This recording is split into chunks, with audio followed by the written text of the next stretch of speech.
Hello everyone, welcome to my YouTube channel Kalyan classes Nehru sir. हम लोग GOC पढ़ने जा रहे हैं, जनरल ऑर्गेनिक केमिस्ट्री। हम लोग जनरल ऑर्गेनिक केमिस्ट्री पढ़ने जा रहे हैं।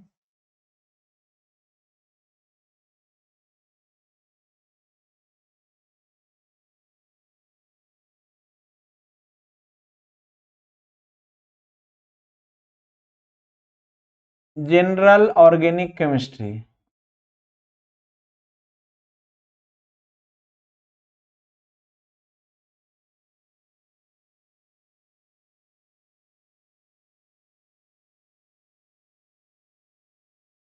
जिसे शॉर्टकट में जीओसी बोलते हैं आप। जनरल ऑर्गेनिक केमिस्ट्री में जो टॉपिक्स हम लोग पढ़ने वाले हैं वो सबसे पहले हम लोग थोड़ा इंट्रोडक्शन देखेंगे।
देखिए, ये है जीओसी का टॉपिक। जीओसी में मुख्य रूप से इतना ही टॉपिक पढ़ना है बेटा, और हम लोग इसे एक्सप्लेन करेंगे। और अगर आप जीओसी को कंटिन्यूअस पढ़ लें तो समझ लें कि आपका ऑर्गेनिक केमिस्ट्री का 50% काम हो गया। बाकी 50% हम लोग रिएक्शन में है ना। जीओसी क्या है? बेसिक है रिएक्शन का। अगर आप इसे पढ़ लें तो आपको रिएक्शन करना आ जाएगा। रिएक्शन कैसे होता है, क्यों होता है, ये कंडीशन आपको यहाँ पर मिलने वाला है, जिसमें आपको इंट्रोडक्शन पढ़ाएंगे, फिर रिएक्शन इंटरमीडिएट पढ़ाएंगे, फिर है रिएक्शन इफेक्ट, और फिर हम लोग पढ़ेंगे रिएक्शन रिएजेंट या अटैकिंग रिएजेंट, और फाइनली पढ़ेंगे रिएक्शन सॉल्वेंट। इस तरह से हम लोग मुख्य रूप से यहाँ पर 5 टॉपिक्स ही लिखा गया है और इसी को हम लोग पढ़ेंगे। इंट्रोडक्शन में कुछ प्राइमरी बात किया जाएगा और उसके लिए हम लोग बात करें। देखें तो यहाँ पर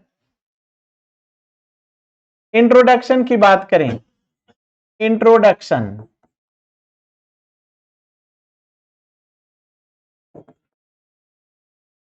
इंट्रोडक्शन में हम लोग कुछ बेसिक कंसेप्ट की बात करेंगे। जीओसी में कुछ बेसिक कंसेप्ट है और वो बेसिक कंसेप्ट है बेटा वैलेंस इलेक्ट्रॉन, वैलेंसी और लोन पेयर, है ना। सबसे पहले हम लोग यहाँ बेसिक कंसेप्ट में क्या पढ़ने वाले हैं? एटम का वैलेंस इलेक्ट्रॉन, और एटम के वैलेंस इलेक्ट्रॉन के बारे में बात करें। वैलेंस इलेक्ट्रॉन आपको कैसे पता चलेगा कि वैलेंस इलेक्ट्रॉन है? देखें थोड़ा।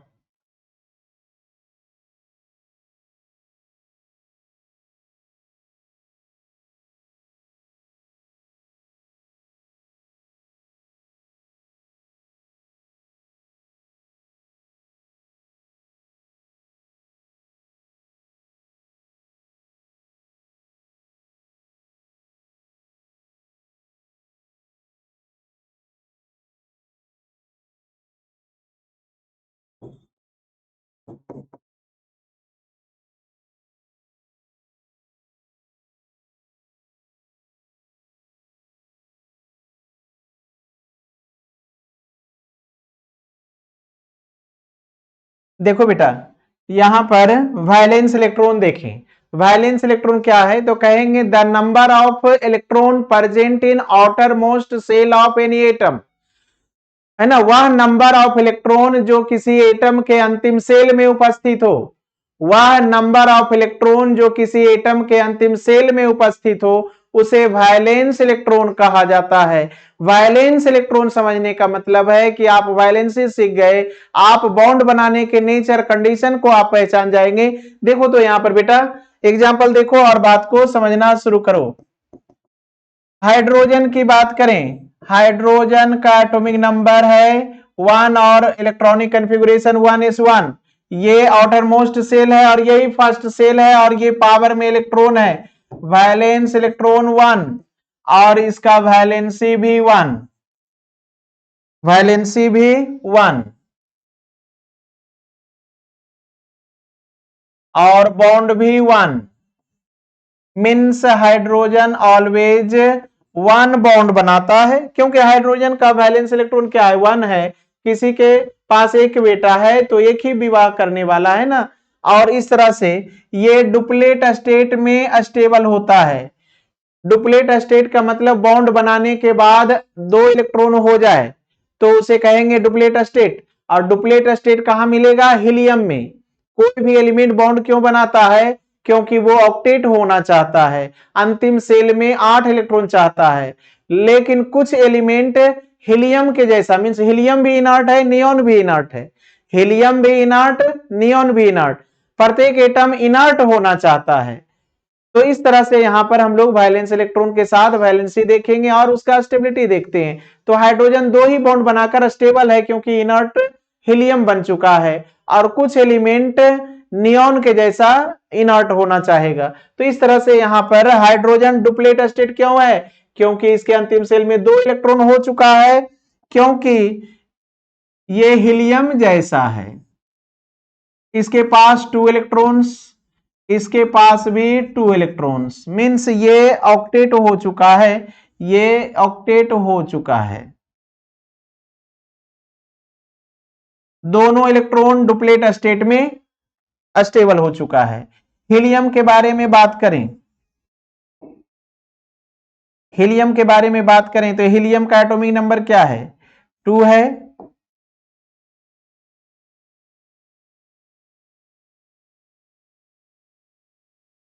To electronic configuration 1s2, valence electron 2, valency 0, valency 0। Valency क्या है, बॉन्ड बनाने का है ना, the number of electron, the number of valence electron takes part in formation of chemical bond, है ना, the number of electron takes part in formation of chemical bond को कहते हैं क्या, वैलेंसी।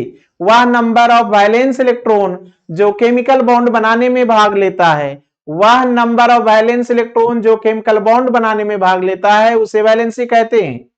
और यहां पर फिलहाल हीलियम का एक भी इलेक्ट्रॉन बॉन्ड बनाने में भाग नहीं लेगा क्योंकि इनर्ट है, इसलिए वैलेंसी 0, बॉन्ड भी 0। यहां पर अब अगले की बात करो, लिथियम। तो लिथियम हो गया 3, इलेक्ट्रॉनिक कॉन्फ़िगरेशन करो 1s2 और 2s1, ये है valence electron 1, valence electron 1, valency 1, valency 1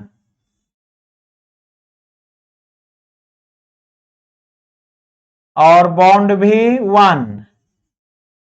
और लिथियम के लिए एग्जांपल ले सकते हो, और वो एग्जांपल है तुम्हारा लिथियम के साथ हाइड्रोजन का 1 बॉन्ड।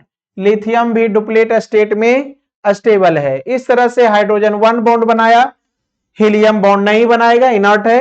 लिथियम 1 बॉन्ड बनाया क्योंकि हाइड्रोजन और हीलियम, ये लिथियम का दोनों का वैलेंस इलेक्ट्रॉन 1, वैलेंसी 1, बॉन्ड 1, दोनों डुप्लेट स्टेट में है। अगला देखो तो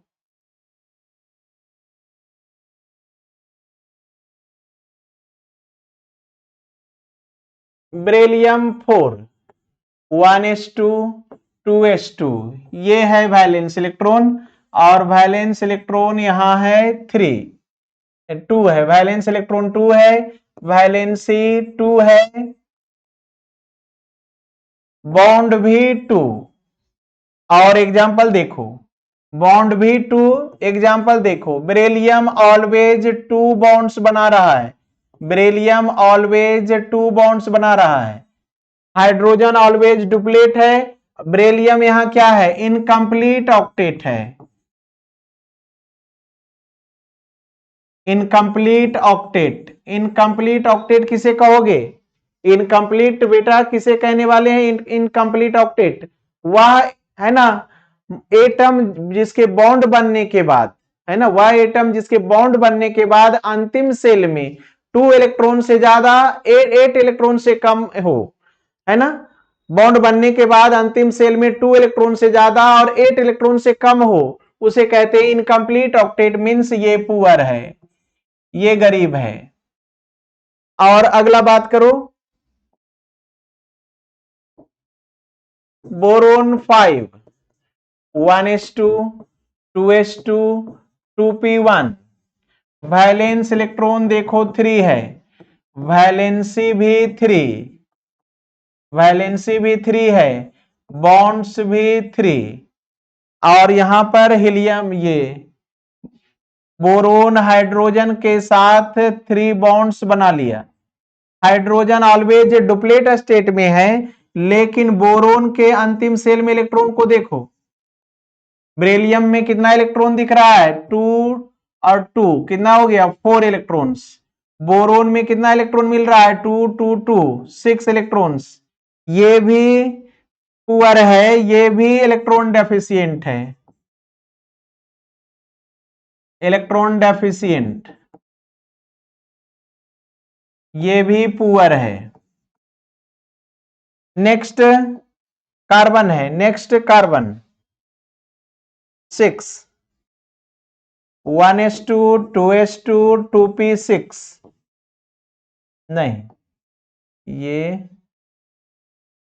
2p2 ही होने वाला है, क्योंकि हमारे पास 6 इलेक्ट्रॉन है ना, टोटल इलेक्ट्रॉन एटॉमिक नंबर के इक्वल है 6, 2 इलेक्ट्रॉन्स फर्स्ट सेल में और टोटल 4 इलेक्ट्रॉन्स सेकेंड सेल में, जिसके कारण वैलेंस इलेक्ट्रॉन 4 है, वैलेंसी भी 4 है और बॉन्ड भी 4 है, और बॉन्ड्स भी 4 हो रहा है। तो यहां पर देख लो एग्जांपल, मीथेन इसका सबसे प्राइमरी एग्जांपल है। यहां देखो कार्बन क्या किया है? 4 बॉन्ड्स बना चुका है, कार्बन 4 बॉन्ड्स बना चुका है। मींस 4 बॉन्ड में कितना electron? 8 electron. 8 electron, 8 electron means क्या समझ रहे हैं? 8 electron means octet state, 8 electron means octet state, means सभी एटम का प्राइमरी क्या इच्छा है कि मेरे अंतिम सेल में 8 इलेक्ट्रॉन हो जाए, है ना, प्राइमरी टारगेट क्या है? मेरे अंतिम सेल में 8 इलेक्ट्रॉन हो जाए, इनर्ट हो जाए, और वो कार्बन को प्राप्त हुआ, ये ऑक्टेट है और इसे कहेंगे रिच, इसे कहेंगे रिच। इस तरह से हाइड्रोजन का valence electron 1, valency 1, bond 1, helium inert है इसलिए वैलेंस इलेक्ट्रॉन 2 है लेकिन वैलेंसी 0, लिथियम का valence electron 1, valency 1, bond 1, beryllium का वैलेंस इलेक्ट्रॉन 2, वैलेंसी 2 और बॉन्ड 2, और बोरोन का valence electron 3, valency 3, bond 3, carbon का वैलेंस इलेक्ट्रॉन 4, वैलेंसी 4 और बॉन्ड 4, और ये ऑक्टेट है। बेरिलियम और बोरोन इनकम्प्लीट ऑक्टेट है, हाइड्रोजन हीलियम डुप्लेट है और कार्बन ऑक्टेट है। इसके बाद हम लोग बात करेंगे नाइट्रोजन से।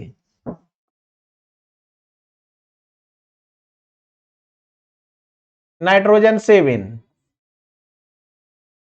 1s2 2s2 2p3, valence electron 6 है, वैलेंस इलेक्ट्रॉन 6 है, लेकिन इसके वैलेंसी को 2 पार्ट में हम लोग बांट करके देखेंगे।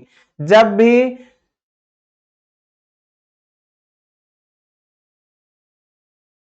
वैलेंस इलेक्ट्रॉन नाइट्रोजन का क्या है? 5 है ना, वैलेंस इलेक्ट्रॉन नाइट्रोजन का 5 है, और इसके वैलेंस इलेक्ट्रॉन जब भी किसी एटम का वैलेंस इलेक्ट्रॉन 1 2 4 हो तो वही वैलेंसी है, लेकिन जब किसी एटम का वैलेंस इलेक्ट्रॉन मोर देन 4 हो तो उसके वैलेंसी को 2 पार्ट में क्लासिफाई करते हैं, मैक्सिमम वैलेंसी और मिनिमम वैलेंसी।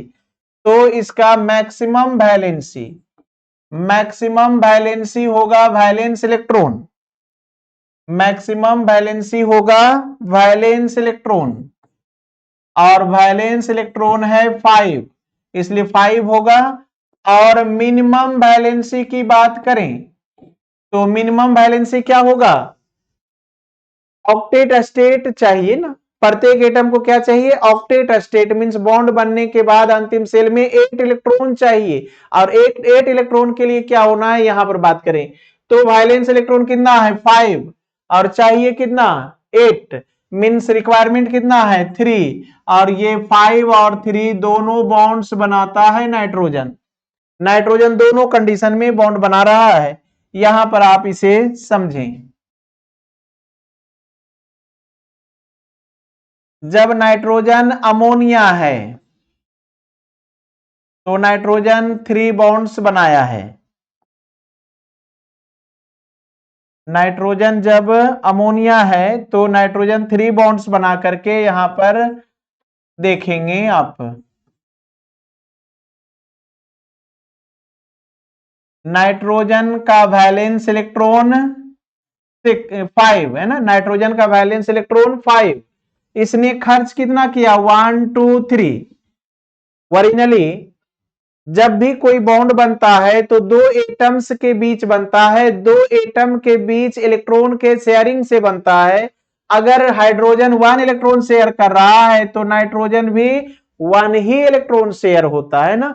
जब भी बिजनेस होता है, पार्टनरशिप होता है तो इक्वल इक्वल पार्टिसिपेशन होता है।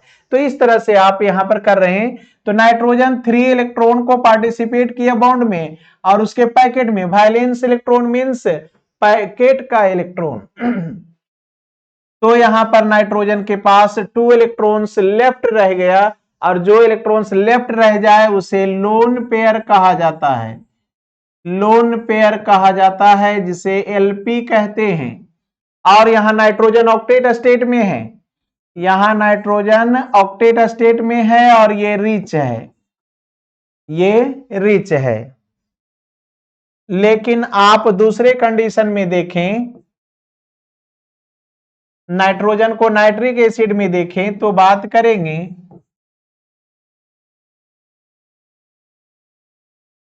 तो यहां पर नाइट्रोजन कितना बॉन्ड बनाया 5। यहां पर नाइट्रोजन कितना बॉन्ड बनाया 5। इट मीन्स नाइट्रोजन के पास अभी कितना इलेक्ट्रॉन दिख रहा है 10। नाइट्रोजन के पास कितना इलेक्ट्रॉन दिख रहा है 10। अब यहां पर सोचो बेटा कि नाइट्रोजन यहां ऑक्टेट है, यहां नाइट्रोजन बियॉन्ड ऑक्टेट है, क्या ये रिच है, नहीं ये रिच नहीं है, ये पुअर है। इलेक्ट्रॉन डेफिशिएंट नहीं कह सकते लेकिन ये पुअर है। कारण कि ऑक्सीजन मोर इलेक्ट्रोनिगेटिव है और नाइट्रोजन लेस इलेक्ट्रोनिगेटिव है। और ऑक्सीजन जब चाहेगा बॉन्डेड इलेक्ट्रॉन ले जा सकता है क्योंकि ऑक्सीजन क्रिमिनल एटम है। पीरियोडिक टेबल में first most criminal fluorine, second most criminal oxygen ही है। और जिसके कारण ऑक्सीजन जब भी चाहेगा बॉन्डेड इलेक्ट्रॉन ले जा सकता है, मींस नाइट्रोजन से इलेक्ट्रॉन छीन कर जाएगा और नाइट्रोजन का इलेक्ट्रॉन लॉस हो जाएगा, मींस गरीब हो जाएगा, मींस ये न गरीब है ना। नाइट्रोजन इलेक्ट्रॉन पर अधिकार नहीं कर सकता। जिस तरह से अगर कोई व्यक्ति है ना क्रिमिनल के साथ बिजनेस पार्टनर हो जाए तो क्या वो व्यक्ति उससे रुपया ले सकता है, कभी नहीं, है ना, कभी नहीं ले सकता। वो खाली हाथ लौटेगा क्योंकि क्रिमिनल उस पर पूरा का पूरा कब्जा करने वाला है। वही कंडीशन यहां है, इसलिए ये पुअर है। अगला देखें तो यहां पर देखेंगे ऑक्सीजन को देखें 1s2 2s2 2p4, इसका वैलेंस इलेक्ट्रॉन आपको दिख रहा है 6। तो मैक्स वैलेंसी होने वाला है 6 और मीन वैलेंसी होने वाला है क्या 6 में कितना ऐड करें कि 8 हो जाए बेटा, 6 में कितना ऐड करें 2।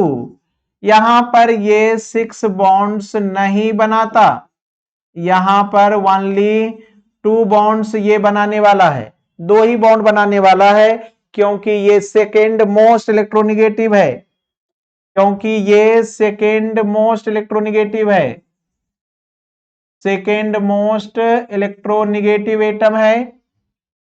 जिसके कारण इस पर कोई मनमाना नहीं कर सकता, कोई जबरदस्ती नहीं कर सकता। मान लें कोई क्रिमिनल है, क्या उससे कोई रुपया छीन सकता है? नहीं, है ना, जबरदस्ती उसे कोई दे भी नहीं सकता और ना ही उसे छीन सकता है। तो यहां पर ऑक्सीजन भी उसी तरह से है, इसे ना तो कोई इलेक्ट्रॉन दे सकता है ना ही कोई छीन सकता है, इसलिए ये, है ना, दो ही बॉन्ड क्यों बनाएगा? क्योंकि ऑक्टेट पूरा होने के बाद ये बॉन्ड नहीं बनाएगा और इससे कोई जबरदस्ती नहीं कर सकता। इसलिए ऑक्सीजन हमेशा दो ही बॉन्ड बनाता है। ऑक्सीजन हमेशा दो ही बॉन्ड बनाता है। ऑक्सीजन का वैलेंस इलेक्ट्रॉन 2 है, लेफ्ट रहा कितना? 6 में से 2 खर्च हुआ, लेफ्ट रहा 4। ये 2 क्या है? लोन पेयर है, ये दोनों लोन पेयर है और इस तरह से ये ऑक्टेट है और ये रिच है, ये रिच हो गया। अब हम लोग यहां पर बात करें फ्लोरीन के बारे में। फ्लोरीन 9, 1s2, 2s2, 2p5, ये वैलेंस इलेक्ट्रॉन 7 है, वैलेंस इलेक्ट्रॉन 7। तो मैक्स वैलेंसी 7, मीन वैलेंसी 1। 7 से 8 होना है ना बेटा, 7 से 8 होना है, तो 7 से 8 होने के लिए कितना रिक्वायरमेंट है? 1, इसलिए मीन वैलेंसी 1 है, मैक्स वैलेंसी 7।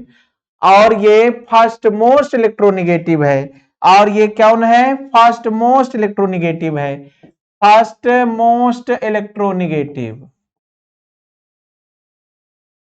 और इसके साथ तो कोई जबरदस्ती कर ही नहीं सकता, और इसका एग्जाम्पल है HF।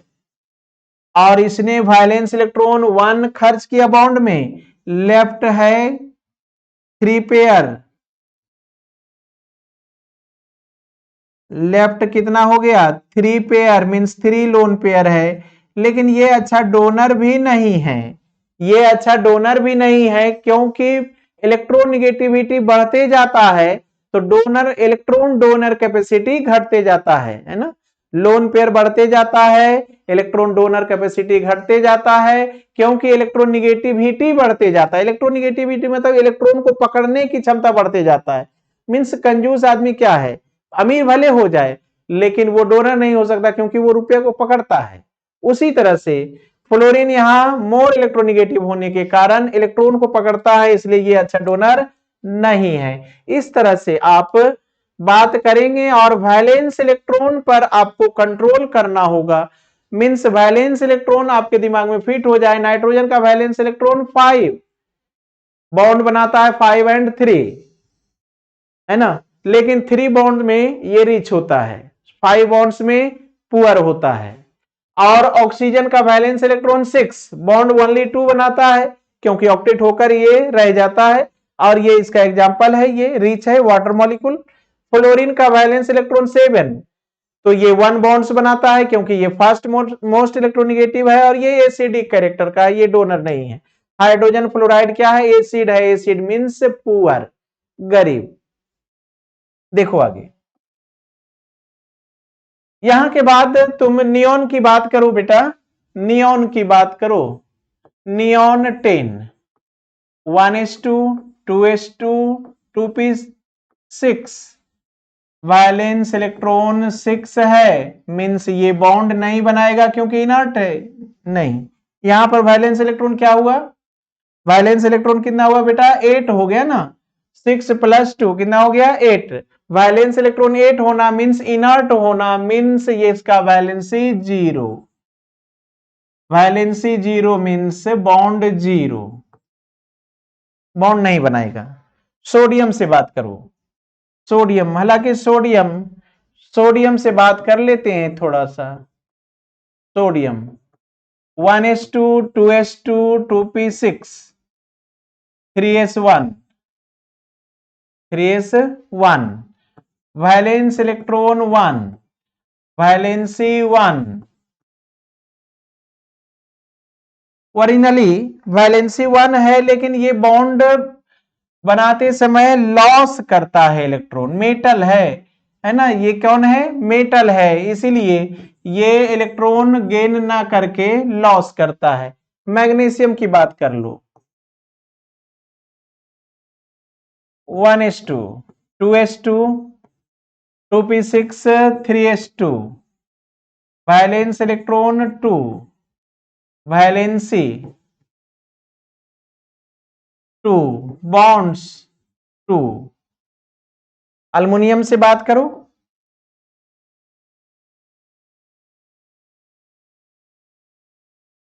1s2, 2s2, 2p6, 3s2, 3p1, valence electron 3, valency 3 और बॉन्ड्स भी 3 है ना। बस सिर्फ यही नॉलेज रखना है। वैलेंसी आपको बताएं अभी कि वैलेंस इलेक्ट्रॉन 1 हो वैलेंसी 1, वैलेंस इलेक्ट्रॉन 2 हो वैलेंसी 2, और वैलेंस इलेक्ट्रॉन 3 हो वैलेंसी 3, बॉन्ड भी 3, बॉन्ड भी 2 और बॉन्ड भी 1। इस तरह से कंडीशन है। अगला है silicon 14, 1s2, 2s2, 2p6, 3s2, 3p2। ये हो गया तुम्हारा कार्बन का भाई हो गया, वैलेंस इलेक्ट्रॉन 4, वैलेंसी 4 और बॉन्ड भी 4।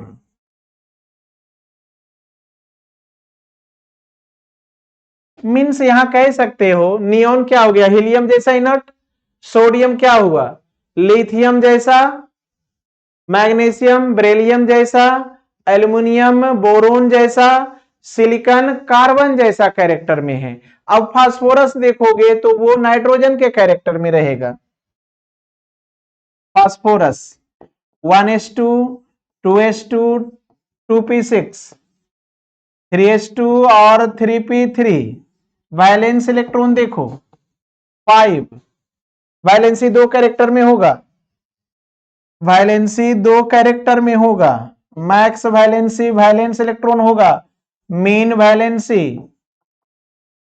5 + 3 8 हो जाना चाहिए। मीन वैलेंसी क्या होगा, मीन वैलेंसी क्या होगा, वैलेंस इलेक्ट्रॉन में इतना ही इलेक्ट्रॉन जोड़ें कि 8 हो जाए। मीन्स 8 है ना, 8 प्राप्त करने में जो रिक्वायरमेंट है वही आपका मिनिमम वैलेंसी है।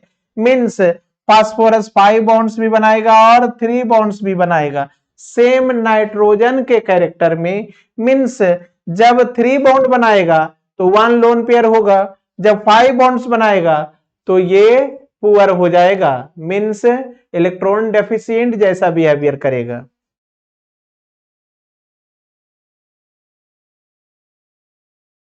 सल्फर 16,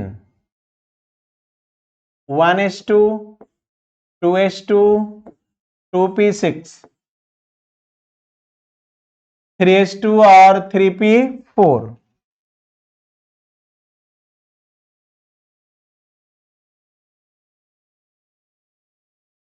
वैलेंस इलेक्ट्रॉन 6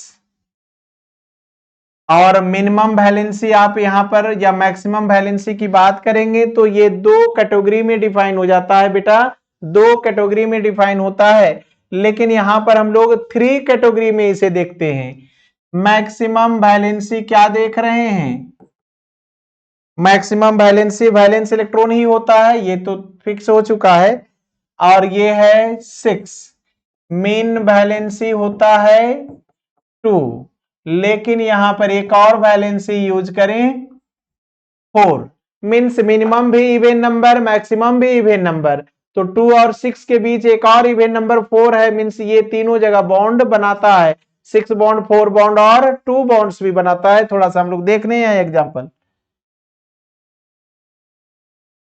तो आप H2S की बात करें, सल्फर 2 बॉन्ड्स बनाया, ये ऑक्सीजन के फैमिली का है, लेकिन ये लेस इलेक्ट्रोनेगेटिव होने के कारण ये 2 बॉन्ड भी बनाया और ये 4 बॉन्ड्स भी बना रहा है और यहां एक लोन पेयर, और ये 6 बॉन्ड्स भी बना रहा है। लेकिन रिच सिर्फ इसे माना जाता है और ये पुअर ही माना जाता है और ये भी पुअर।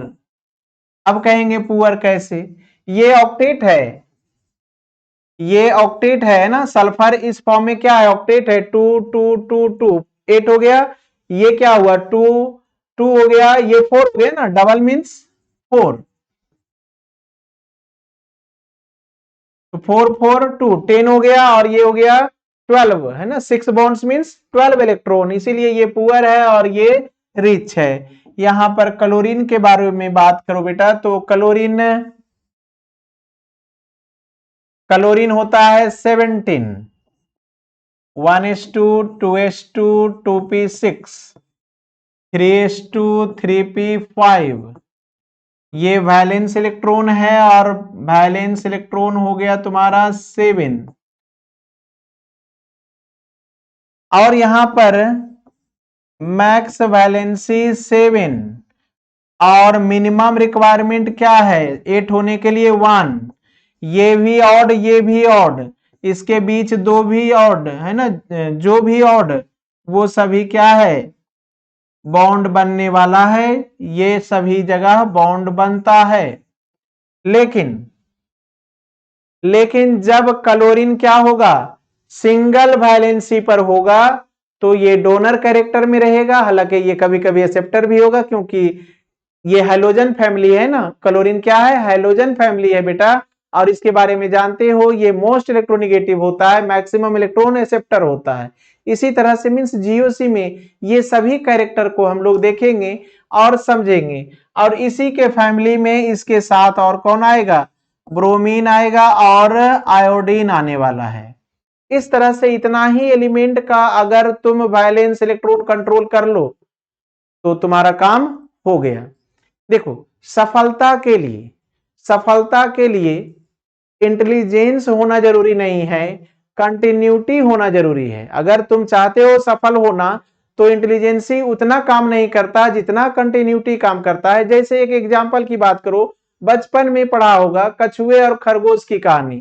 तो कछुआ स्लो स्पीड का जीव और खरगोश हाई स्पीड का जीव, मीन्स कछुआ अपने आप को वीक मानता है और खरगोश अपने आप को इंटेलिजेंट। क्या आप उस कहानी में जीत किसी को मिला है ना, किसको जीतते हुए आप देखे कछुए को, क्योंकि वो कंटिन्यूअस वीक है इसलिए वो कंटिन्यूअस चलते रह गया।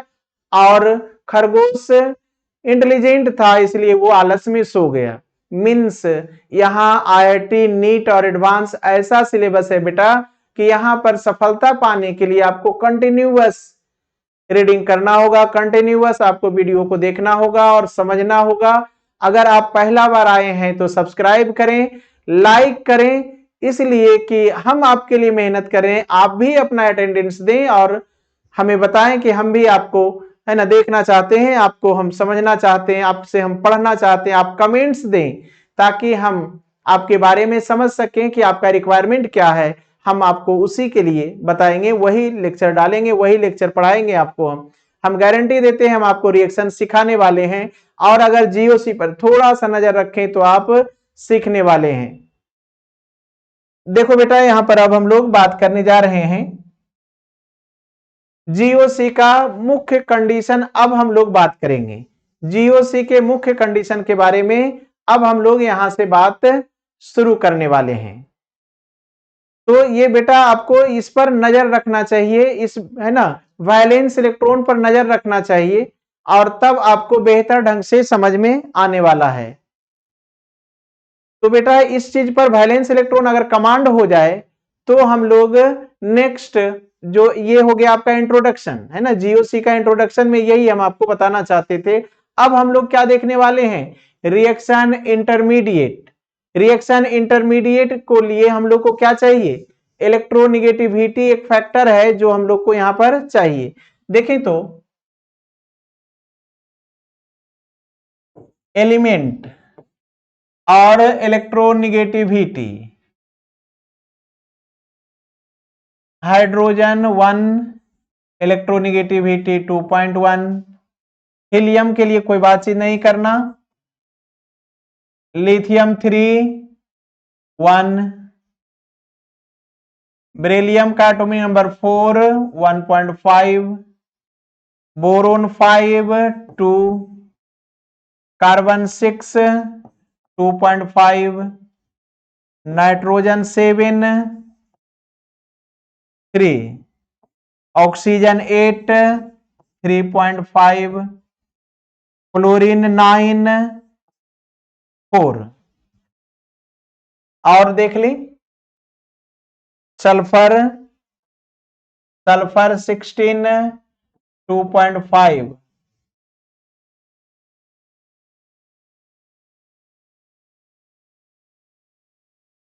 Chlorine 17 3, bromine 35 2.8, iodine 53 atomic number है बेटा ये, और ये हो गया 2.5। ये इलेक्ट्रोनिगेटिविटी है, ये क्या है, इलेक्ट्रोनिगेटिविटी है। इसमें तुम यहां से कमांड कर सकते हो, लिथियम से फ्लोरीन तक आकर देखो, एटॉमिक नंबर 1 इंक्रीज हो रहा है और इलेक्ट्रोनिगेटिविटी 0.5 से इंक्रीज हो रहा है। ये सीक्वेंस है।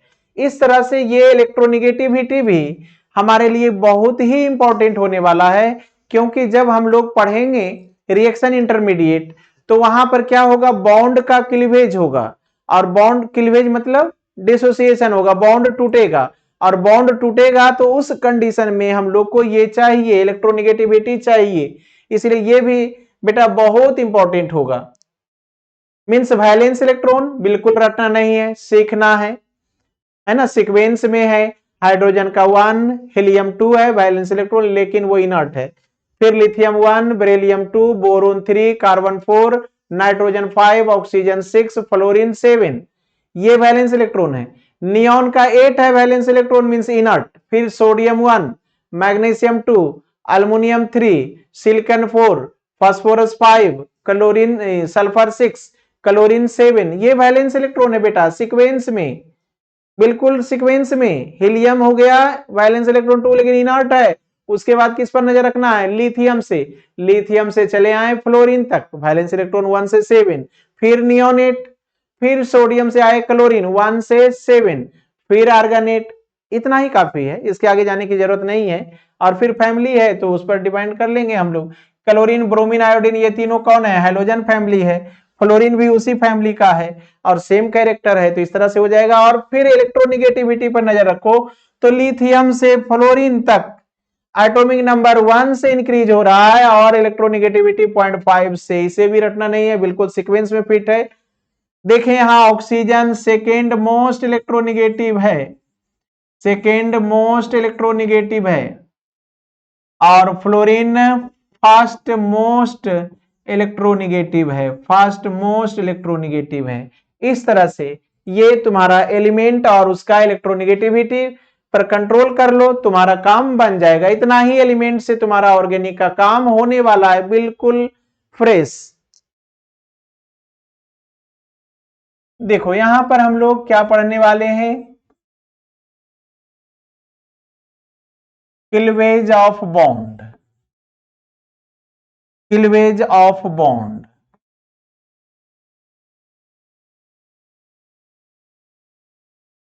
क्लीवेज मीन्स क्या होता है, डिसोसिएशन, है ना। क्लीवेज मीन्स क्या होता है, डिसोसिएशन।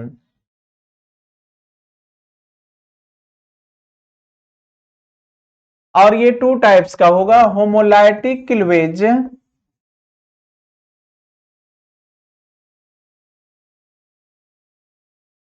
और heterolytic cleavage.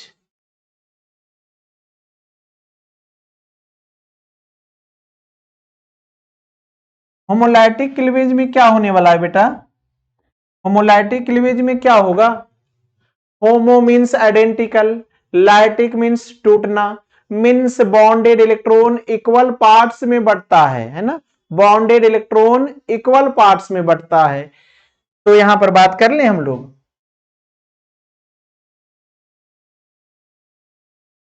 Bonded electron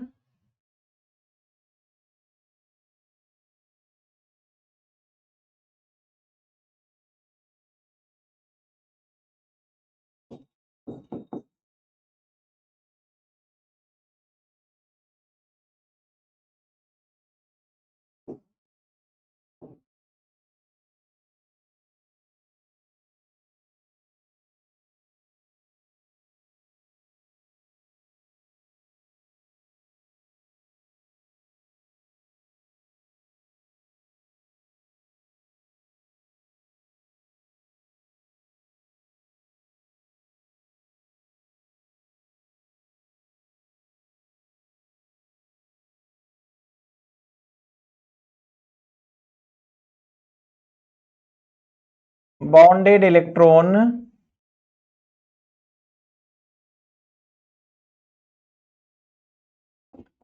divided into two equal parts, और यहां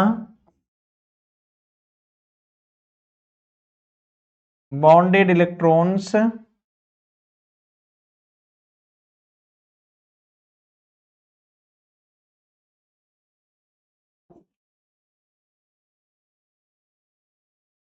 अनइक्वल पार्ट्स।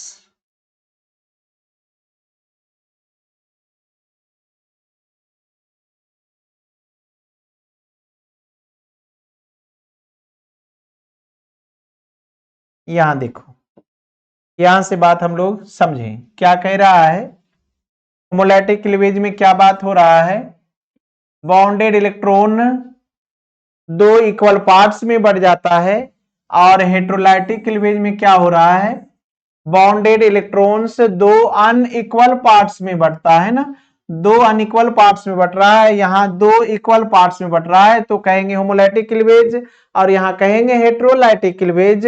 जैसे एग्जांपल की बात करो,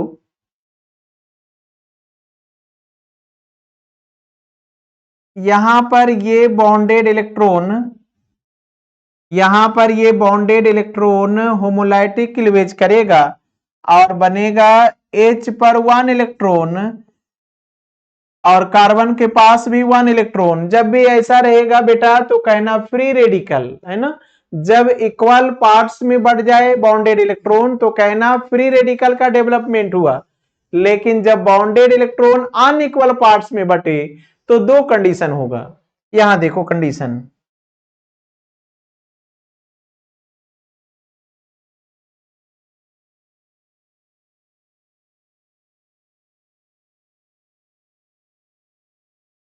यहां पर हम लोग कंडीशन देखें,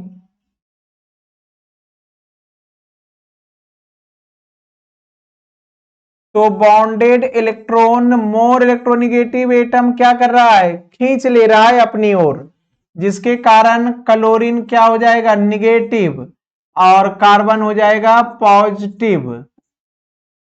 कार्बन हो गया पॉजिटिव, मीन्स ये क्या हो गया आपका कार्बोकेटाइन है ना, कार्बन हो गया पॉजिटिव मीन्स कार्बोकेटाइन। और अगर आप यहां पर ऐसा करें,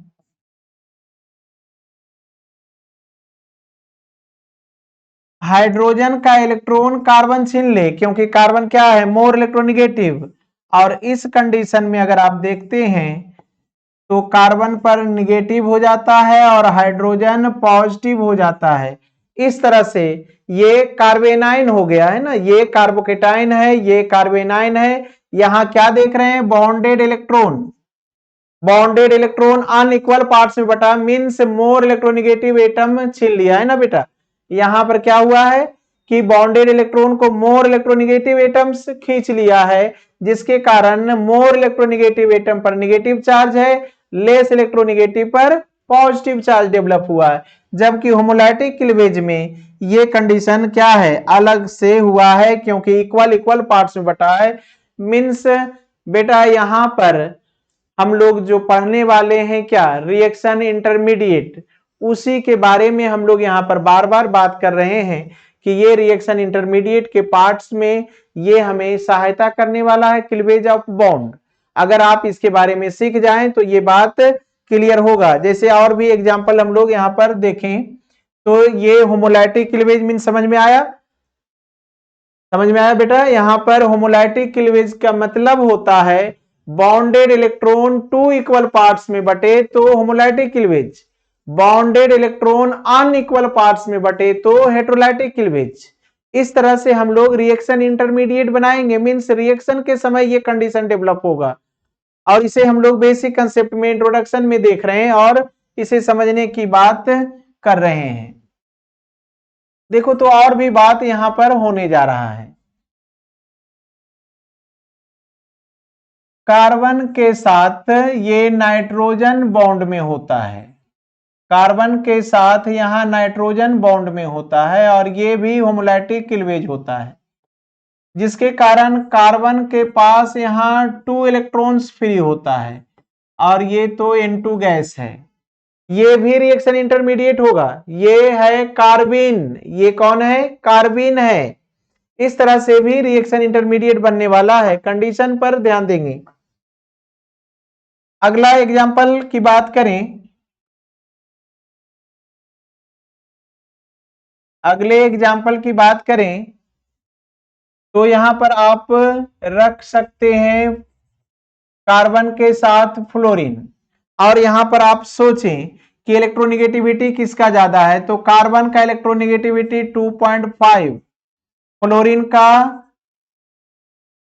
का 4, मीन्स फ्लोरीन क्या है? मोस्ट इलेक्ट्रोनेगेटिव यहां होने वाला है, जिसके कारण क्या होगा?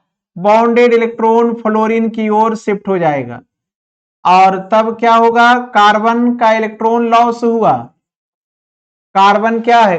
कार्बन का 1 इलेक्ट्रॉन फ्लोरीन अपनी ओर खींच रहा है, मींस कार्बन का 1 इलेक्ट्रॉन लॉस होना मींस कार्बोकेटाइन बन जाना, और फ्लोरीन क्या हुआ? कार्बेनाइन बन चुका है ना। फ्लोरीन पर क्या हो गया? एनायन।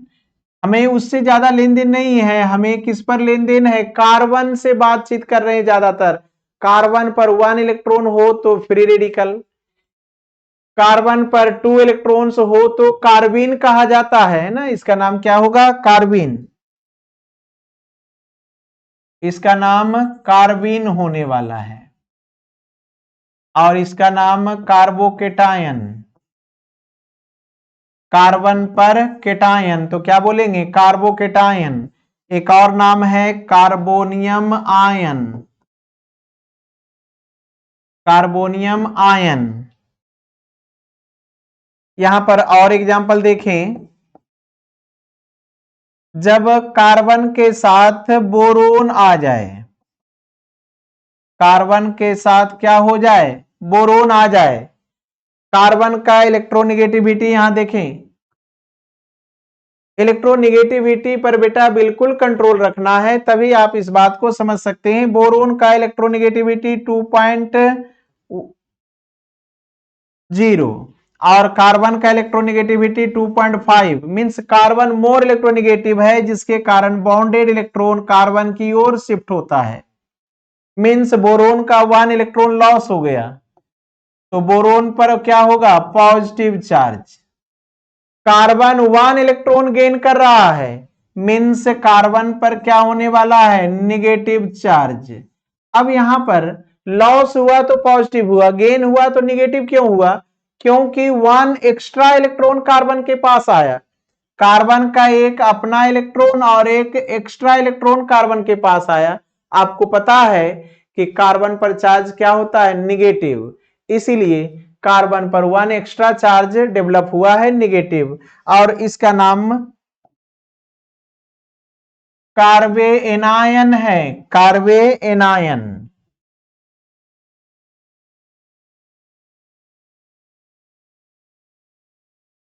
कार्बे एनायन है।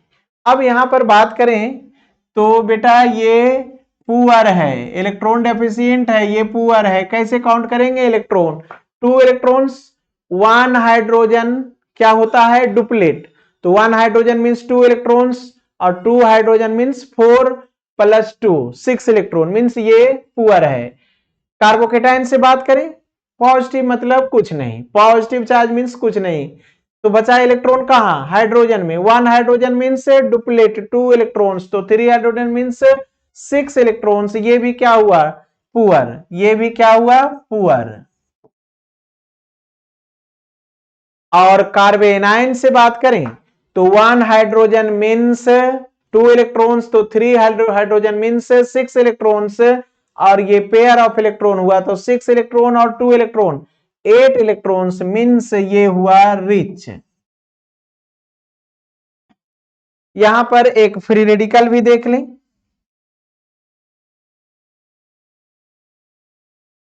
यहां पर आप फ्री रेडिकल देख सकते हैं, condition based.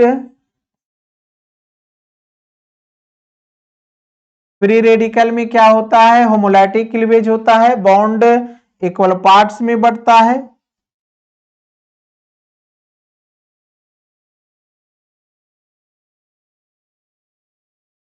Bond equal parts में बंटता है, जिसके कारण ये बनता है फ्री रेडिकल। इसका नाम क्या होने वाला है? Free radical.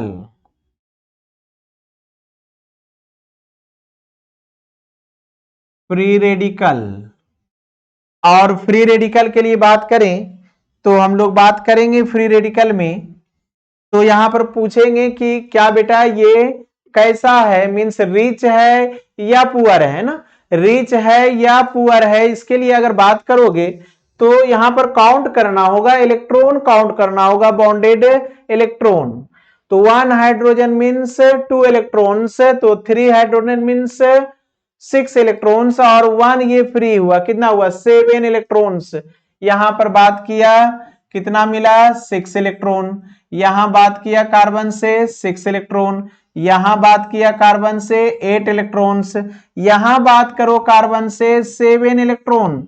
अभी बताए थे बेटा, अभी बताए थे आपको कि अगर 8 से कम है तो हो गया इनकम्प्लीट ऑक्टेट, पुअर। 8 है तो रिच होगा, ऑक्टेट है, इनर्ट है, और 8 से कम है मींस पुअर है। ये भी कार्बन फ्री रेडिकल भी क्या है? पुअर है। इस तरह से ये सभी इंटरमीडिएट को हम लोग देखने वाले हैं और इस इंटरमीडिएट को समझने वाले हैं, तब जाकर के हम लोग का काम बनने वाला है। यहां पर बेटा एक और बात आपको समझा दें, डिग्री ऑफ कार्बन, जो हमें आगे जरूरत पड़ने वाला है, डिग्री ऑफ कार्बन।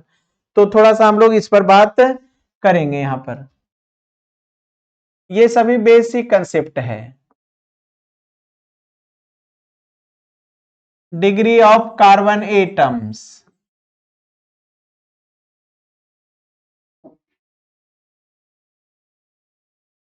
एग्जाम्पल में देखो,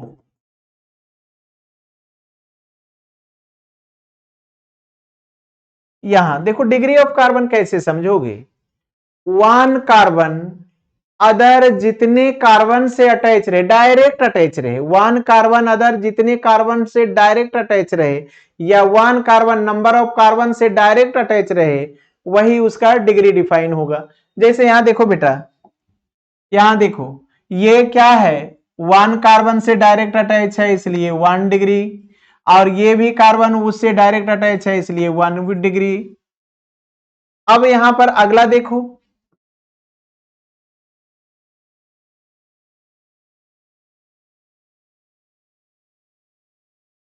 यहां देखो, तो ये कार्बन डायरेक्ट 1 से अटैच है 1 डिग्री। ऐसा मत सोचना कि ये इससे भी अटैच है, नहीं, ये दोनों के बीच में कोई बॉन्ड है बेटा?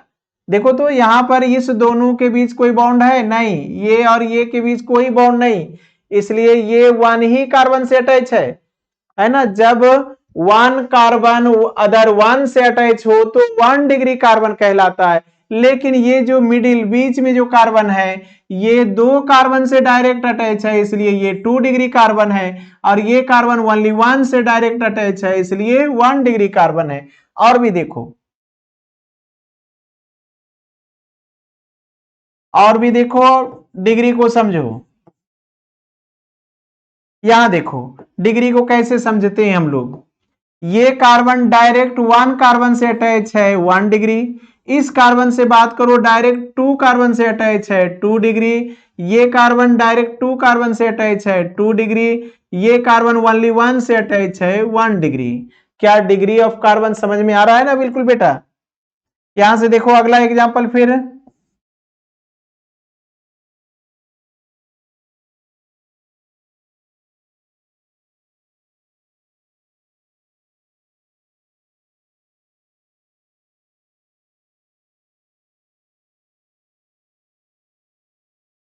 यहां पर बात करो, देखो ये कार्बन की बात करें, ये कार्बन कितने से डायरेक्ट अटैच है? ओनली 1 से, इससे इसका कोई रिश्ता नहीं, इससे भी कोई रिश्ता नहीं, ये डायरेक्ट सिर्फ इससे अटैच है इसलिए 1 डिग्री बेटा।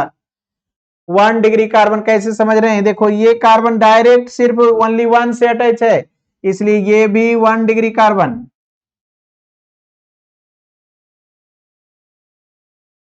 और ये कार्बन से, हाँ इस कार्बन से पहले बात कर लो, ये कार्बन कितने से डायरेक्ट अटैच है? 1 2 3, इसलिए ये 3 डिग्री हुआ। ये कार्बन डायरेक्ट कितने से अटैच है 1 2, इसलिए ये 2 डिग्री हुआ। ये कार्बन कितने से अटैच है 1 2 3 4, इसलिए ये 4 डिग्री है। और ये कार्बन कितने से अटैच है ओनली 1, ये कार्बन कितने से अटैच है ओनली 1, ये कार्बन कितने से अटैच है ये ओनली 1। इस तरह से डिग्री ऑफ कार्बन डिफाइन कर रहे हैं। आपको ये नहीं सोचना है कि ये बीच में हाइड्रोजन नहीं आएगा। कार्बन और कार्बन के बीच हाइड्रोजन नहीं आता, इसलिए हाइड्रोजन के बारे में बिल्कुल कुछ ना सोचें, सिर्फ कार्बन और कार्बन के ही बीच की बात करें तो ज्यादा अच्छा होगा। अगर ऐसा रहे, ऐसा हो कंडीशन, तो यहां पर हम लोग बात करें तो ये कार्बन है ना, देखें इंड और फोल्ड, ये फिशर प्रोजेक्शन लाइन स्ट्रक्चर है। इसमें क्या है इंड और फोल्ड, हर जगह कार्बन है। ये ओनली 1 कार्बन से डायरेक्ट अटैच 1 डिग्री, ये कार्बन 2 कार्बन से डायरेक्ट अटैच 2 डिग्री, ये 3 कार्बन से अटैच है 3 डिग्री, ये 1 डिग्री, ये कार्बन 2 कार्बन से अटैच है 2 डिग्री, ये 1 कार्बन से अटैच है 1 डिग्री। इस तरह से बेटा हम लोग डिग्री ऑफ कार्बन को समझते हैं, क्योंकि जब हम लोग जीओसी पढ़ेंगे तो वहां पर क्लीवेज ऑफ बॉन्ड चाहिए, वहां पर डिग्री ऑफ कार्बन चाहिए, साथ में डिग्री ऑफ हाइड्रोजन भी चाहिए। तो डिग्री ऑफ हाइड्रोजन कैसे पता चलेगा? तो हाइड्रोजन क्या है, कार्बन यहां पर माता पिता के फॉर्म में है और हाइड्रोजन उसका संतान है। मीन्स कार्बन का जो डिग्री होगा वही उसके संतान का है ना। हमारे समाज में क्या है, जिस घर में बच्चे का जन्म हुआ और वो जिस कास्ट के हैं बच्चा भी उसी कास्ट का होने वाला है। मीन्स यहां भी वही कंडीशन है कि कार्बन अगर 1 डिग्री है और इसके साथ ये हाइड्रोजन क्या है 3 का हाइड्रोजन है, तो ये भी क्या है 1 डिग्री हाइड्रोजन है। ये कार्बन क्या है 3 डिग्री है, तो ये हाइड्रोजन 3 डिग्री है। ये कार्बन क्या है 2 डिग्री है, तो ये जो हाइड्रोजन है दो हाइड्रोजन ये क्या है 2 डिग्री है। 4 डिग्री कार्बन के साथ हाइड्रोजन नहीं है बेटा, 4 डिग्री कार्बन के साथ हाइड्रोजन नहीं है, इसीलिए 4 डिग्री हाइड्रोजन नहीं होता। हाइड्रोजन कितना होगा 1 डिग्री हाइड्रोजन, 2 डिग्री हाइड्रोजन है ना, हाइड्रोजन कितना होगा 1 degree hydrogen, 2 degree hydrogen, 3 degree hydrogen. लेकिन कार्बन कितना है बेटा 1 degree carbon, 2 degree carbon, 3 degree carbon, 4 degree carbon. लेकिन हमारे रिएक्शन में 4 डिग्री के लिए कोई विशेष जगह नहीं है। तो इस तरह से हम आपको वैलेंस इलेक्ट्रॉन बताए, वैलेंसी बताए, फिर क्लीवेज ऑफ बॉन्ड के बारे में बताए, और फिर हम आपको बता रहे हैं ये डिग्री ऑफ कार्बन के बारे में और डिग्री ऑफ हाइड्रोजन के बारे में। इस तरह से इस पर बिल्कुल नॉर्मल स्पीड में, स्किप ना करें, बिल्कुल नॉर्मल स्पीड में आप इसे पढ़ें और समझें, क्योंकि ये हमारे लिए बेसिक है जीओसी का और बहुत ही इंपॉर्टेंट होगा। इसके बिना आपको जीओसी समझना असंभव है, लेकिन हम इतना इजी ढंग से आपको बता रहे हैं और आगे भी बताने वाले हैं कि आपको समझना बिल्कुल इजी है, सीखना बिल्कुल इजी है, बिल्कुल इजी है, पढ़ना बिल्कुल आसान है। अगर जीओसी सीख गए तो समझ आए रिएक्शन भी सीख गए। थैंक यू बेटा।